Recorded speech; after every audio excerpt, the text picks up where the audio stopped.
Hi,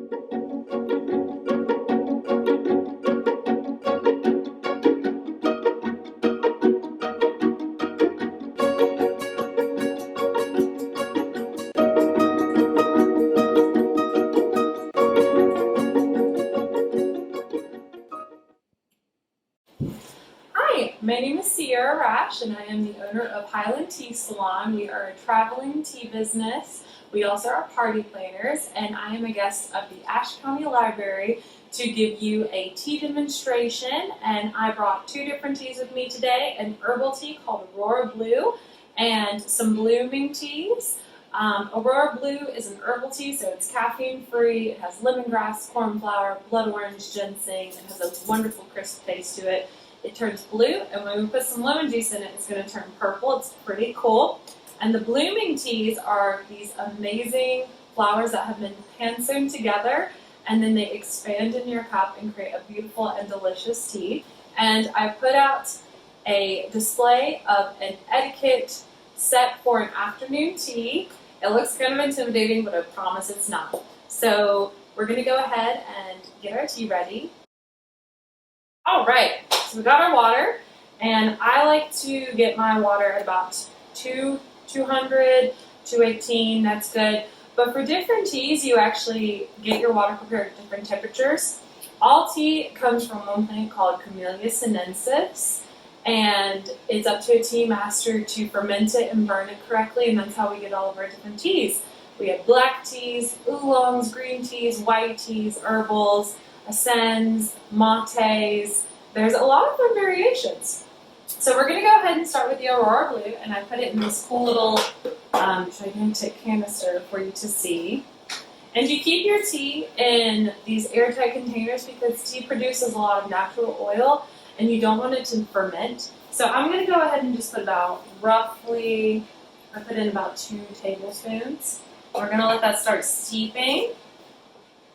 And I have my lemon prepared so that way I can squeeze it into there and it'll turn a pretty color.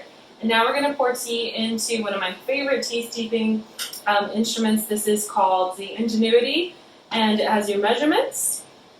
And you put your water in, and then you just set it over your teacup, and it actually had some water in it. And it will pour straight down into your cup. And I thought that would be kind of fun to use for the blooming teas.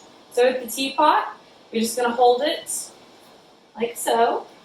You're going to put your hand firmly on the top, and then you're going to start down, and you're going to pull up.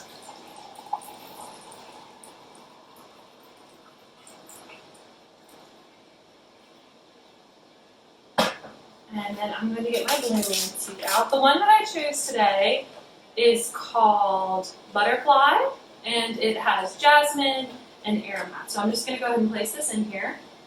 I'm going to move the box. I'm actually going to use this little tea spoon to press it down into.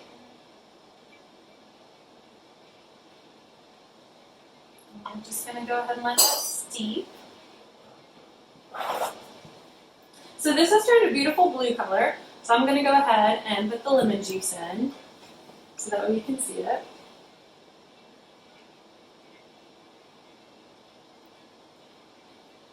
Slowly, it is turning violet. And it produces this lovely color. The taste is very lemony. It has a little bit of bite because of the ginseng. It is wonderful to drink when you're going to sleep because it's very comforting. It's a wonderful tea to have. So while we're talking about teas, let's talk about blooming teas. So blooming teas come from China, and blooming tea was actually introduced to Marie Antoinette when she was married. It was a gift from China, and they weren't really that popular. She actually had a tea that she really enjoyed making all on her own. It had Ceylon, which is a form of cinnamon, rose petals, and apples. And you can actually buy this tea from Victoria Trading Company. And also, there's a Marie Antoinette tea website. And I've had it. It's wonderful. It comes in a beautiful canister that you can keep. And another popular queen that we had is Queen Victoria. And she's actually who gave us afternoon tea. And one of her ladies-in-waiting was really impatient for food.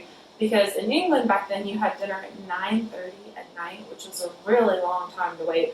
But gentlemen could have high teas. And high teas, they're actually called high teas because of your table. Because when you sit down, your table's pretty high up, and it always features cheeses and meats and chickens, and you can even have brandies and chocolates with your tea. But women weren't allowed, and her lady in waiting was just having none of that. So she would beg Victoria all day, please bring me some cakes. Please bring me some tea. And finally, Victoria was like, all right, get some scones, get some jam, get some tea, get some cakes, and we're going to have tea. And they would have it in what was essentially their closets. And Victoria was like, I'm the queen. I don't have to have this in a closet. I'm going to have this in my garden. We're going to invite 200 people every Saturday. And that was what she did. And tea parties became really important. And she even said, I will allow gentlemen to come and join us for tea, which sort of changed the whole setting for tea in society, because at the time it was strictly men and women had their separates. You weren't able to kind of intermingle. And your regular setting that I have set up for you today is you're going to have your main dinner plate for your entree, your salad plate. I have a napkin ring. You are always given a bread plate at most etiquettes or cotillions. And your bread plate is the first thing you will use. It's normally sitting on top of your plate. You will remove it and put it in front of you. You will take your bread and pull it in half. You'll set it and you'll eat it one at a time, because it's important at a tea party to make sure that you're not looking very gluttonous, because it draws a lot of attention. And at tea parties, it's never about you. It's about other people. It's important to make sure that all of the guests, even yourself as a guest, feel welcome, paid, you have a lot of attention, and you're cared for.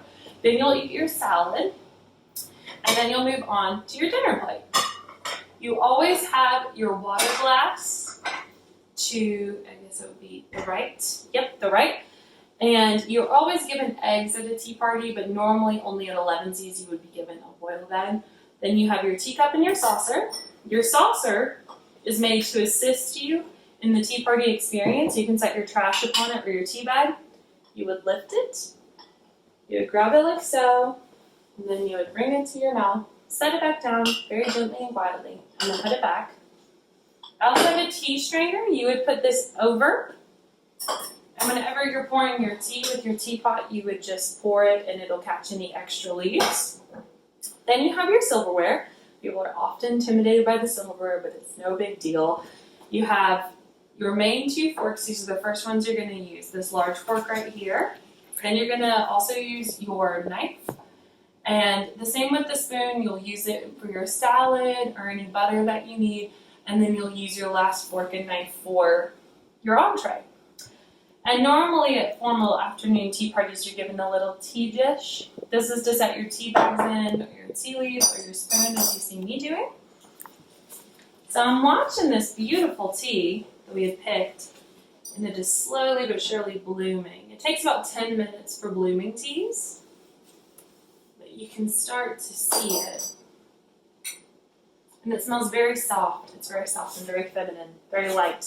Kind of reminds me of Bath and Body Works, but not as intense.